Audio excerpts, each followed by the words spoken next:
கடைக்கு போலான்னு நினைச்சலாம், காசே இல்ல. அப்பா இருப்பா.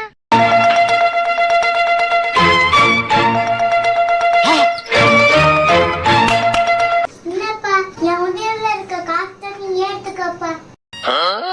இன்னைக்கு நாங்கள் எங்கே இருக்கோம்னா தனுஷ்கோடியிலங்க. சூரியனோட வெளிச்சம் கடல் அலைகள் மேலே செம்ம அழகாக பிரதிபலிச்சுக்கிட்டு இருந்துச்சுங்க. அந்த நேரம் மீனவர்கள்லாம் கடலுக்கு போய் மீனை பிடிச்சிட்டு கரைக்கு திரும்பிட்டு இருந்தாங்க. சகானா பாப்பா அதெல்லாம் ஆர்வமாக பார்த்துக்கிட்டு இருந்துச்சுங்க. பாப்பா போட்டில் ஏறி என்ன மீன்லாம் பிடிச்சிட்டு வந்திருக்காங்கன்னு பார்த்துச்சுங்க. பாப்பாவுக்கு இதில் ரொம்ப பிடிச்சது போட்டு அடிச்சுட்டு போயிடாம தாங்கி பிடிக்கிற அந்த ஆங்கர் நங்கூரம் தாங்க. பாப்பாவுக்கு இங்கே வந்தது ஒரு நல்ல அனுபவமாக இருந்ததுங்க. சலாம், டைனோசர் எப்படி கத்தும்?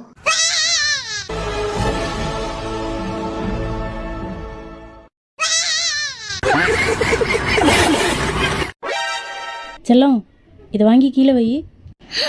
ஐஸ்கிரீமு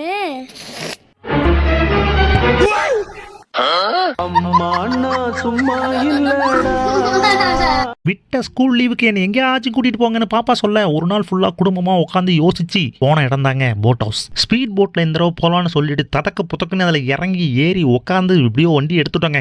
க்ளோஸா தண்ணியில இவ்வளோ ஸ்பீடா போகும்போது அப்படியே ஜாலியா செம்ம என்ஜாயா இருந்துச்சுங்க. போட்டு ஸ்ட்ரெயிட்டா போகும்போது அப்படியே அலைகள் நேரா எதிர்த்தாப்புல வருங்க. அப்படியே திரும்பி போட்டுக்கு பின்னால பார்த்தா வெள்ளை மேகங்கள் மாதிரி தண்ணி தெரியுதுங்க. ஸ்பீட் போட்ல இப்பதாங்க ஃபர்ஸ்ட் டைம் போறோம். ஆனா சூப்பரா இருந்துச்சுங்க. மற்ற போட்டை போறதுக்கும் இதுக்கான டிஃப்ரெண்ட் இருக்கதாங்க செய்யுது. ஆனா அந்த ரசிச்சுக்கிட்டே போறது வந்து ஒரு செம்ம அழகா இருந்துச்சுங்க. நான் வேற மொட்டை அடிச்சுட்டு கேப்பை மாட்டிட்டு கேப்பை பறந்துருமோ அதை கழட்டி வச்சுக்கிட்டு அப்படியே சிவாஜி ரஜினி ஸ்டைலில் டப்ப டப்புன்னு மொட்டையை தட்டிக்கிட்டு சும்மா அப்படியே வளைச்சு ஓட்டினாங்க. அது செம்ம என்ஜாயாக இருந்துச்சுங்க. தண்ணி நம்ம மேலே தெரிக்குது. பாப்பாவுக்கு என்ன பண்ணுறதுன்னு தெரியல. ஒரு பக்கம் பீதியாக இருந்துச்சு. அவனை பாப்பா இறுக்கி பிடிச்சிக்கிட்டு ஜாலியாக என்ஜாய் பண்ணிச்சுங்க. அந்த டேர்னிங்லாம் பார்க்கும்போது அப்படியே தண்ணி நம்ம மேலே தெரிக்குதுங்க. ஆனால் வளைக்கும் போது தான் செம்ம இன்ட்ரெஸ்டிங்காக இருக்குங்க.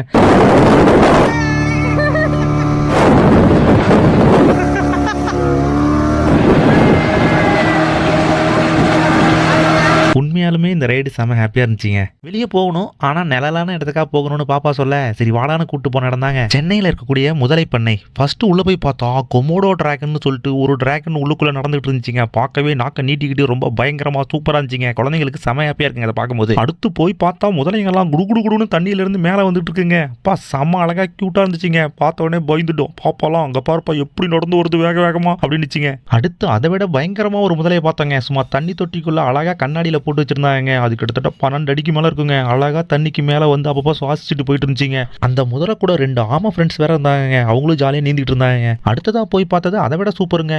எவ்வளோ பெரிய ஆமன்றீங்க, ஜியன்ட் ஆமைஸுங்க. பார்த்தா அது செம கியூட்டா பெருசா புளிச்ச கீரைலாம் சாப்பிட்டுக்கிட்டு தண்ணியில விளாண்டுக்கிட்டு செம கியூட்டா இருந்துச்சுங்க. இந்த அனிமல்ஸ் எல்லாம் குழந்தைங்களுக்கு இந்த இடம் ரொம்ப பிடிச்சிருந்துச்சுங்க. அடிக்கிற வெயிலுக்கு எங்க சொந்தக்காரங்களோட சேர்ந்து வந்திருக்க இடம் தாங்க ஏற்காட்டில் இருக்கக்கூடிய போட் ஹவுஸ். பாப்பா எனக்கு லைஃப் ஜாக்கெட்லாம் போட்டு விட்டு எல்லாரும் சேர்ந்து 2 போட்ல போனாங்க. போட்ல போகும்போது மட்டும் எப்படிதான் அவ்வளவு சந்தோஷம் வருதோ தெரியல. எல்லார் முகத்திலையும் அவ்வளவு சந்தோஷங்க. சகானா குட்டி அதுல ஒரு படி மேல போய் வீட்டுல இருந்து கிளம்பும் போதே அந்த ஏரியில இருக்க மீனுக்கெல்லாம் சாப்பாடு போடணும்னு சொல்லிவிட்டு தீப்பெட்டியில ஃபுட்டெல்லாம் நிரப்பிட்டு வந்து கரெக்டா ஏரியில கொட்டிடுச்சுங்க. அதுக்கப்புறம் பாப்பா நான் வந்த வேலை முடிஞ்சுன்னு ஒரு ரியாக்ஷனை கொடுத்துட்டு மைக்கேல் ஜாக்சன் ஸ்டெப் கழுத்துலயே போட்டுட்டு அதுக்கப்புறம் 2 போட்டையும் சேர்த்து வச்சு டான்ஸ் பண்ணி சம ஜாலியா போச்சுங்க இந்த ட்ரிப்பு.